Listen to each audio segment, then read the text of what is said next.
Le sourcing est l'étape la plus importante autour de ton business. Si cette partie est mal faite ou elle est négligée, cela peut remettre en cause ta réussite sur Amazon. L'objectif de cette vidéo est de te présenter les 5 erreurs à ne pas commettre lorsque tu vas chercher un bon fournisseur sur Alibaba. Car oui, le fournisseur va savoir très rapidement si tu es un bon client ou pas. Et ainsi, il va répondre plus ou moins bien à tes demandes. Je t'explique ces erreurs tout de suite. Allez, on y va, c'est parti.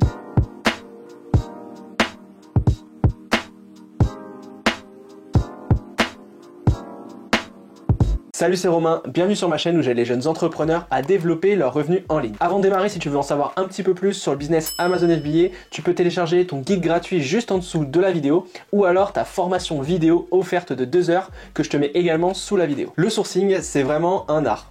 Si tu l'as jamais fait, ça peut très vite se transformer en parcours du combattant. Il faut contacter des personnes à l'autre bout du monde, en langue étrangère, et parfois utiliser un vocabulaire plus ou moins compliqué. C'est pourquoi tu dois être préparé en avance lorsque tu vas faire ton sourcing. En effet, rappelle-toi que les fournisseurs reçoivent des centaines de messages par jour.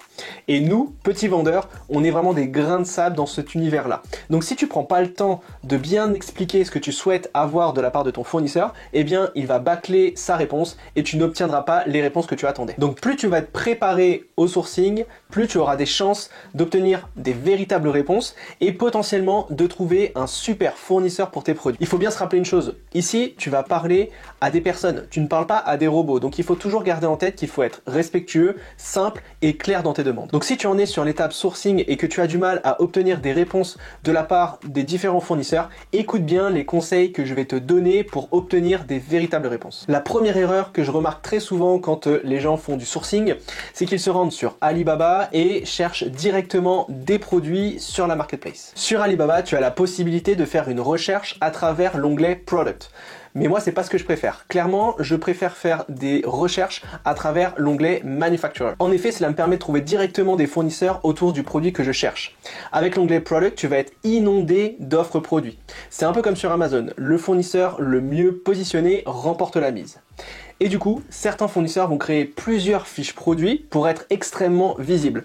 Donc parfois, tu vas cliquer plusieurs fois sur des fiches produits et tu vas te rendre compte que c'est exactement le même fournisseur qui a tout simplement dupliqué ces fiches produits. Personnellement, je préfère donc faire mes recherches directement avec l'onglet Manufacturer. Tout simplement parce que les fournisseurs sont visibles un à un. Donc en gros, je ne suis pas pollué par plein d'offres et par plein de fiches produits. J'ai à chaque fois dans les résultats de recherche un fournisseur qui correspond au produit que je recherche tout simplement.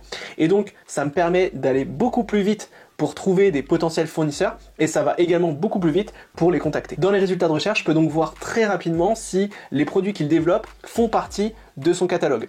Et ça me permet de voir très facilement si le fournisseur est vraiment spécialisé dans cette catégorie ou alors s'il propose plusieurs produits dans son catalogue. Et moi, clairement, je vais choisir les fournisseurs qui sont spécialisés dans un domaine plutôt que d'aller voir un fournisseur qui propose plein de catégories différentes. Une fois que tu as trouvé ton fournisseur, il va falloir soigner le premier contact en montrant que tu es un professionnel. Comme je te l'ai dit juste avant, le fournisseur reçoit des centaines de messages par jour. Plus tu auras un discours clair et pro, plus le fournisseur va se dire que tu peux être un futur bon client. C'est pourquoi tu dois être simple et tu dois faire attention à ta façon de parler et à la pertinence de tes demandes. Donc prends le temps de rédiger un message type avant de contacter le fournisseur.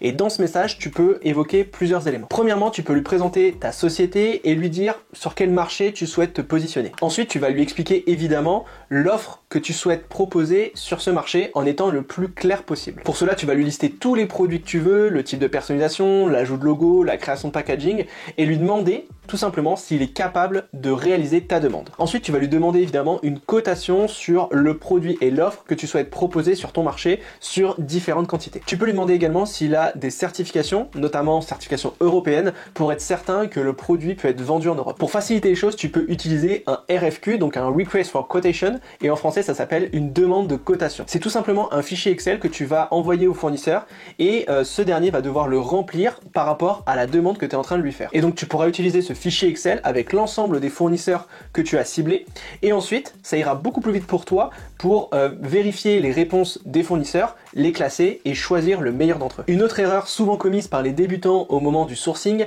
c'est celle de ne pas se présenter comme un acheteur. En effet, la plupart du temps, tu vas contacter le fournisseur sans même te présenter. Et c'est là la grosse erreur. Le fournisseur, il a besoin de savoir à qui il parle et je peux t'assurer que si tu te présentes et que tu utilises le bon poste, il va très vite savoir si tu es un pro ou un débutant. Personnellement, je me présente toujours comme un acheteur de la société que je représente. Même si c'est ma société et que je suis le directeur, j'évite de dire que je suis le CEO de la boîte. Quand tu dis que tu es le directeur ou le boss de ta société, eh bien le fournisseur, il va un peu comprendre que tu es tout seul et que c'est toi qui t'occupes de tout dans ta société. Donc au niveau de la négociation, tu vas voir que ça va être un peu plus compliqué d'avoir quoi que ce soit, alors que si tu te poses en tant qu'acheteur officiel de la boîte, eh bien le fournisseur, il va comprendre que tu as l'habitude d'acheter, que c'est ton métier, et du coup la marge de négociation va être plus importante. La spécificité d'un acheteur, c'est qu'il a des demandes précises, qu'il a un budget et un calendrier à respecter. N'hésite pas à mettre une deadline de réponse au fournisseur, ça lui permettra clairement de lui montrer que tu es un pro et que les échanges doivent être simples et rapides. En complément de l'erreur 3, tu dois être le plus précis possible dans tes demandes. Donc ça fait partie de l'erreur numéro 4 que je vois très souvent. Quand tu as trouvé un produit potentiel, tu dois réfléchir à une offre à lancer sur Amazon avant de contacter le fournisseur.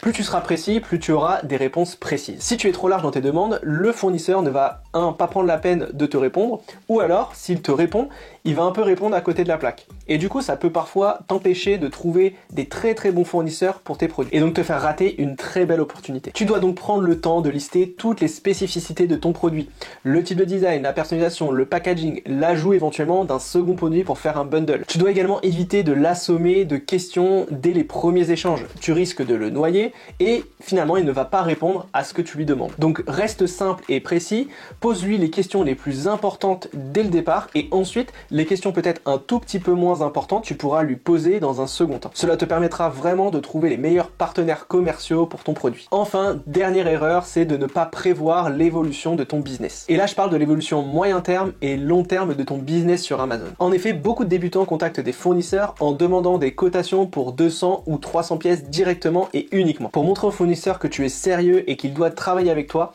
tu dois lui montrer que ton business va grossir au fur et à mesure du temps et que tu seras capable évidemment de commander davantage à l'avenir. Ainsi, n'hésite pas à lui demander des cotations pour 300, 500, 1000 voire 1500 pièces dès la première prise de contact. Ça te permettra également d'estimer la future rentabilité de ton produit. En effet, si pour 300 pièces ton taux de marge net est de 20%, tu peux penser que la marge sera encore plus intéressante quand tu commanderas 500, 1000 ou 1500 pièces. Ainsi, tu peux donc réaliser des tests produits sur cette première commande et ensuite, si le produit fonctionne, faire une seconde commande plus intéressante pour augmenter ta marge. Finalement, le fournisseur est là aussi pour faire du business, donc si tu lui montres concrètement que tu vas lui apporter ce business régulièrement, il va mieux répondre à tes demandes et ce sera plus simple pour négocier par la suite. Si tu suis ces conseils, je peux t'assurer que tu vas trouver les meilleurs partenaires commerciaux autour de ton produit. J'espère que ça a été clair, n'hésite pas à me dire en commentaire si tu as d'autres astuces avec des fournisseurs. En attendant, je te souhaite une bonne semaine et on se retrouve la semaine prochaine. Ciao!